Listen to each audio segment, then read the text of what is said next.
What from the cape can you discern at sea? Nothing at all. It is a high-wrought flood. I cannot twixt the heaven and the main descry a sail. If that the Turkish fleet be not sheltered and embayed, they are drowned. It is impossible to bear it out. Michael Cassio, lieutenant to the warlike Moor Othello, is come on shore. The Moor himself at sea and is in full commission here for Cyprus. Let's to the seaside, ho! As well to see the vessel that's come in as to throw out our eyes for brave Othello, even till we make the main and the aerial blue an indistinct regard. Come, let's do so, for every minute is expectancy of more arrivants. Oh, thanks you, the valiant of this warlike isle that so approved the Moor. Oh, let the heavens give him defense against the elements, for I have lost him on a dangerous sea. Is he well shipped? His bark is stoutly timbered, and his pilot a very expert and approved allowance. Therefore my hopes, not surfeited to death, stand in bold cure. Assail! I pray you, sir, go forth, and give us truth who 'tis that is arrived. I shall. Good lieutenant, is your general wild? Most fortunately, he hath achieved a maid that paragons description and wild fame, one that excels the courts of blazoning pens, and in the essential vestiture of creation does tire the engineer. How now? Who has put in? 'Tis one Iago, ensign to the general. Oh, behold, the riches of the ship is come on shore. Ye men of Cyprus, let her have your knees. Hail to thee, lady, and the grace of heaven before, behind thee, and on every hand enwheel thee round. I thank you, valiant Cassio. What tidings can you tell me of my lord? He has not yet arrived, nor know I aught but that he's well and will be shortly here. But I fear, how lost you company? The great contention of the sea and skies parted our fellowship. A sail! A sail! But hark, a sail! See for the news. Good ensign, you are welcome, welcome, mistress. Let it not gall your patience, good Iago, that I extend my manners. 'Tis my breeding that gives me this bold show of courtesy. Sir, would she give you so much of her lips as of her tongue she oft bestows on me, you would have enough. Alas, she has no speech. In faith, too much. I find it still when I have leave to sleep. Marry, before your ladyship, I grant, she puts her tongue a little in her heart, and chides with thinking. You have little cause to say so. Come on, come on. You are pictures out of doors, bells in your parlors, wildcats in your kitchens, saints in your injuries, devils being offended, players in your housewifery, and housewives in your beds. Oh, fie upon thee, slanderer! Do not learn of him, Emilia, though he be thy husband. How say you, Cassio? Is he not a most profane and liberal counselor? He speaks home, madam. You may relish him more in the soldier than in the scholar. He takes her by the palm. Aye, well said. Whisper, with as little a web as this will I ensnare as great a fly as Cassio. The more, I know his trumpet. 'Tis truly so. Let's meet him and receive him. Lo, where he comes. Oh, my fair warrior! My dear Othello! It gives me wonder great as my content to see you here before me. Oh, my soul's joy! If after every tempest come such calms, may the winds blow till they have awakened death. I cannot speak enough of this content. It stops me here. It is too much of joy. And this, the greatest discords be that e'er our hearts shall make. Oh, you are well tuned now, but I'll set down the pegs that make this music, as honest as I am. Come, let us to the castle. News, friends, our wars are done! The Turks are drowned! How does my old acquaintance of this isle? Honey, you shall be well desired in Cyprus. I have found great love amongst them. I prithee, good Iago, go to the bay and disembark my coffers. Come, Desdemona. Once more, well met at Cyprus! Come hither. The lieutenant tonight watches in the court of guard. First, I must tell thee this. Desdemona is directly in love with him. With him? It is not possible. Lay thy finger thus, and let thy soul be instructed. Mark me with what violence she first loved the more, but for bragging and telling her fantastical lies. To love him still for prating, let not thy discreet heart think it. Her eye must be fed. And what delight shall she have to look on the devil? When the blood is made dull with the act of sport, there should be a game to inflame it, and to give satiety a fresh appetite. Loveliness and favor, sympathy in years, manners and beauties, all which the Moor is defective in. Now, sir, this granted, who stands so eminent in the degree of this fortune as Cassio does, a knave, very voluble, no further conscionable than in putting on the mere form of civil and humane seeming for the better compassing of his salt and most hidden loose affection? Why none? Why none? Besides, the knave is handsome, young, and hath all those requisites in him that folly and green minds look after. A pestilent, complete knave, and the woman have found him already. I cannot believe that in her. She's full of most blessed condition. Blessed fig's end. The wine she drinks is made of grapes. If she had been blessed, she would never have loved the more. Blessed pudding. Does it not see her paddle with the palm of his hand? Does not mark that? Yes, that I did, but that was but courtesy. Lechery by this hand, an index and obscure prologue to the history of lust and foul thoughts. They met so near with their lips that their breaths embraced together. Villainous thoughts, Roderigo. But sir, be you ruled by me. I have brought you from Venice.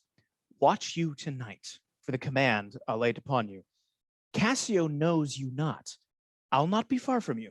Do you find some occasion to anger Cassio? Sir, he's rash and very sudden in choler, and haply may strike at you.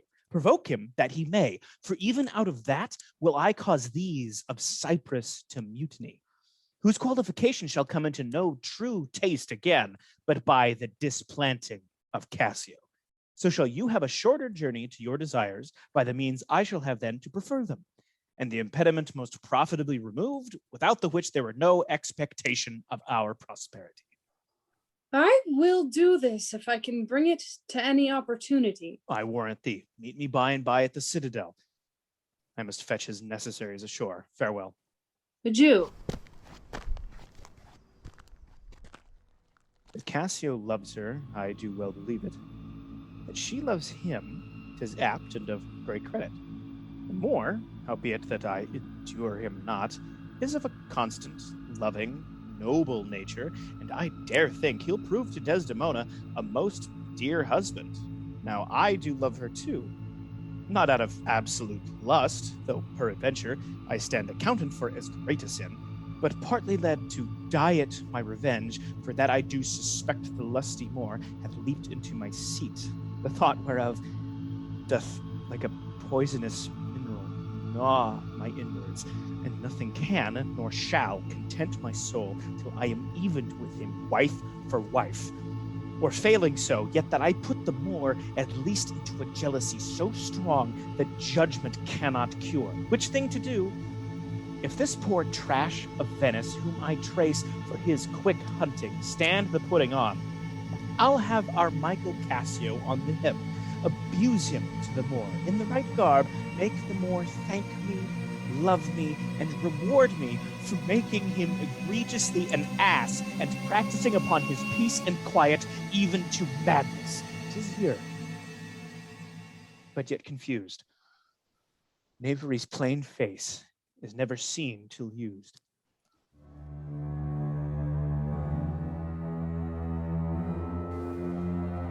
Good Michael, look you to the guard tonight. Let's teach ourselves that honorable stop, not to outsport discretion.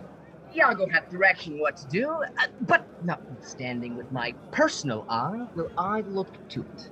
Iago's most honest. Michael, good night. Tomorrow, with your earliest, let me have speech with you.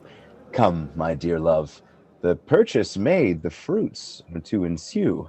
That profit's yet to come between me and you. Good night. Welcome, Iago. We must to the watch. Not this hour, Lieutenant. 'Tis not yet 10 of the clock. Our general cast us thus early for the love of his Desdemona, who, let us not therefore blame, he hath not yet made wanton the night with her, and she is sport for Jove. She's a most exquisite lady. And I'll warrant her, full of game. Indeed, she's a most fresh and delicate creature. Well, happiness to their sheets. Come, Lieutenant, I have a stoup of wine, and here without are a brace of Cyprus gallants that would fain have a measure to the health of Black Othello. Not tonight, good Iago. I have a very poor and unhappy brains for drinking. I could well wish courtesy would invent some other custom of entertainment. Oh, they are our friends, but 1 cup I'll drink for you. I have drunk but 1 cup tonight. I am unfortunate in the infirmity, and dare not task my weaknesses with any more. What, man? 'Tis a night of revels. The gallants desire it. Where are they? Here at the door. I pray you call them in. I'll do it, but it dislikes me. If I can fasten but 1 cup upon him with that which he hath drunk tonight already, he'll be as full of quarrel and offense as my young mistress's dog. But here they come. Oh, God, they've given me a rouse already! Good faith, a little one, not past a pint, as I am a soldier. Some wine, ho! And let me the cannikin clink, Clink, and let me the cannikin clink. A soldier's a man, no man's life's but a span. Why then let a soldier drink. Some wine, boys! For God, an excellent song! To the health of our general!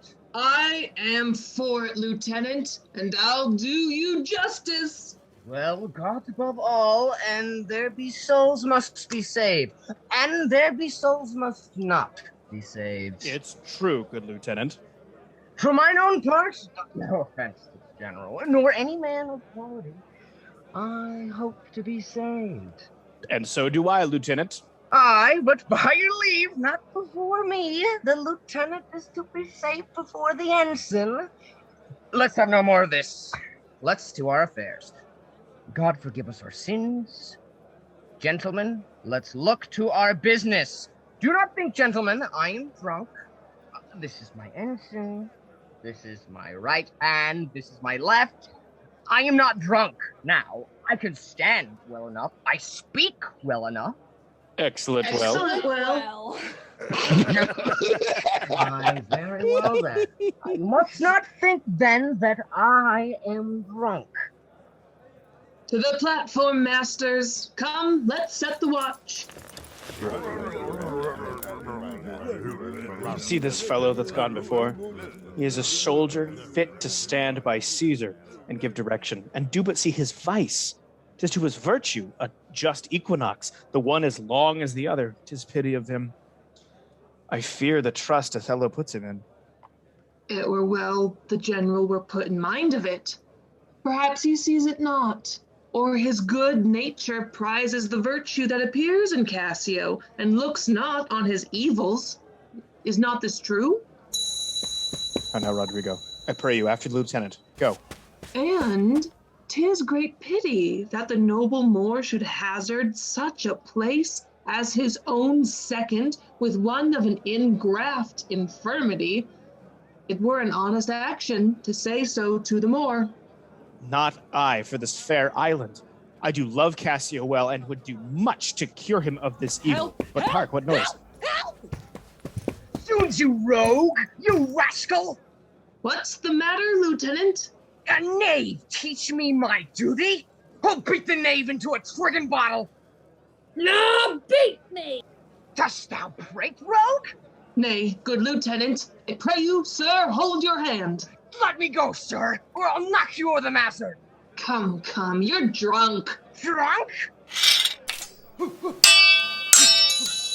Away, I say. Go out and cry mutiny. Mutiny?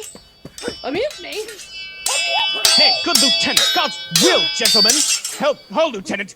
Sir Montano! Help, masters! Here's a goodly watch indeed. Who's that which rings the bell? Diablo! Oh, the town will rise! God's will, lieutenant! You will be shamed forever! What is the matter here? Hold for your lives! Hold ho, lieutenant! Sir Montano, gentlemen! Why, hang now, ho! From whence ariseth this? For Christian shame put by this barbarous brawl. He that stirs next to carve for his own rage holds his soul light. He dies upon his motion. Silence that dreadful bell. It fights the isle from her propriety. What is the matter, masters? Honest Iago that looks dead with grieving. Speak, who began this? On thy love I charge thee. I do not know, friends all, but now, even now, in quarter and in terms like bride and groom, divesting them for bed, and then but now, as if some planet had unwitted men, swords out and tilting one at other's breasts, in opposition bloody. I cannot speak any beginning to this peevish odds. How comes it, Michael, you are thus forgot? I pray you pardon me. I cannot speak. Worthy Montano, you are wont to be civil. The gravity and stillness of your youth the world hath noted, and your name is great in mouths of wisest censure. What's the matter, that you unlace your reputation thus, and spend your rich opinion for the name of a knight brawler? Give me answer to it. Worthy Othello, I am hurt to danger. Your officer Iago can inform you of all that I do know. Now, by heaven, my blood begins my safer guides to rule. Give me to know how this foul rout began, who set it on, and he that is approved in this offense shall lose me. Iago, who began it? I'd rather have this tongue cut from my mouth than it should do offense to Michael Cassio. Yet I persuade myself to speak the truth shall nothing wrong him. Thus it is, General. Montano and myself being in speech, there comes a fellow crying out for help, and Cassio following him with determined sword to execute upon him. Sir, this gentleman steps into Cassio and entreats his pause. Myself, the crying fellow, to pursue, lest by his clamor, as it so fell out, the town might fall in fright. He, swift of foot, outran my purpose, and I returned the rather, for I heard the clink and fall of swords, and Cassio high in oath, which till tonight I ne'er might say before. When I came back, for this was brief, I found them close together, at blow and thrust, even as again they were when you yourself did part them. More of this matter cannot I report, yet surely Cassio, I believe, received from him that fled some strange indignity which patience could not pass. I know, Iago. Thy honesty and love doth mince this matter, making it light to Cassio. Cassio, I love thee, but nevermore be officer of mine. Othello? Look, if my gentle love be not raised up, I'll make thee an example. What is the matter, dear? All's well, sweeting. Come away to bed. Sir, for your hurts, myself will be your surgeon. Iago, look with care about the town, and silence those whom this vile brawl distracted. Come, Desdemona, 'tis the soldier's life to have their balmy slumbers waked with strife. What, are you hurt, Lieutenant? Aye. Past all surgery. Mary, God forbid. Reputation. Oh, I've lost my reputation. I have lost the immortal part of myself, and what remains is bestial. My reputation, Iago, my reputation.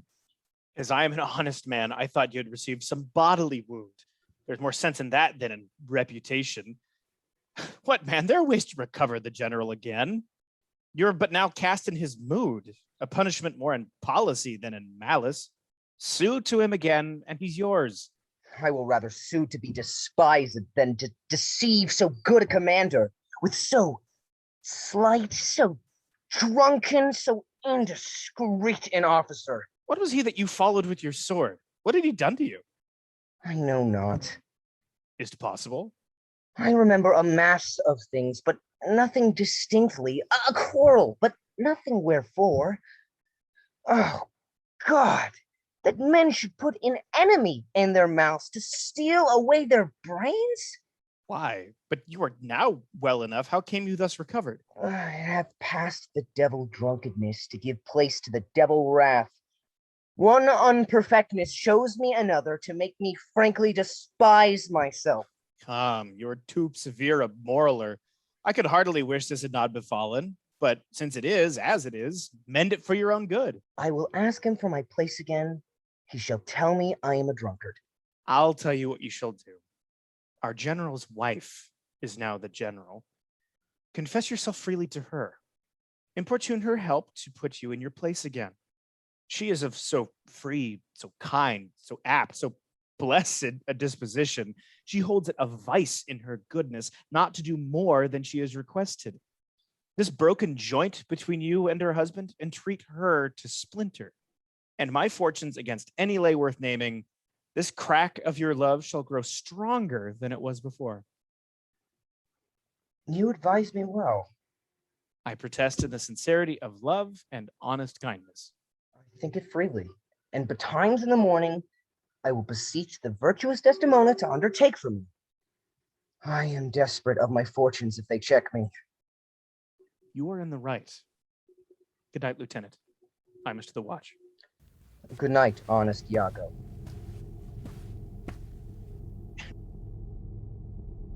And what's he then that says I play the villain? When this advice I give is free and honest, probable to thinking, and indeed the course to win the more again. For 'tis most easy the inclining Desdemona to subdue, and any honest suit. She's framed as fruitful as the free elements. And then for her to win the more, were to renounce his baptism, all seals and symbols of redeemed sin. His soul is so infettered to her love that she may make, unmake, do what she list, even as her appetite shall play the god with his weak function. How am I then a villain to counsel Cassio to this parallel course directly to his good? Divinity of hell.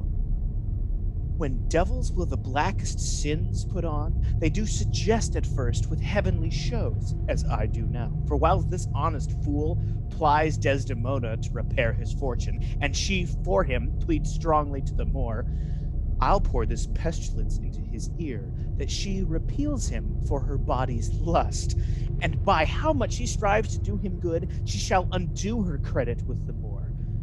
So will I turn her virtue into pitch, and out of her own goodness make the net that shall enmesh them all. How now, Roderigo? My money is almost spent. I've been tonight exceedingly well cudgeled, and I think the issue will be I shall have so much experience for my pains, and so with no money at all, and a little more wit, return again to Venice. How poor are they that have not patience? What wound did ever heal but by degrees? Thou knowst we work by wit, and not by witchcraft, and wit depends on dilatory time. Does not go well? Cassio hath beaten thee, and thou by that small hurt hast cashiered Cassio. Retire thee, go where thou art billeted. Away, I say, thou shalt no more hereafter. Nay, get thee gone. 2 things are to be done. My wife must move for Cassio to her mistress. I'll set her on. Myself a while to draw them more apart, and bring him jump when he may Cassio find soliciting his wife. Aye, that's the way. Dull not device by coldness and delay.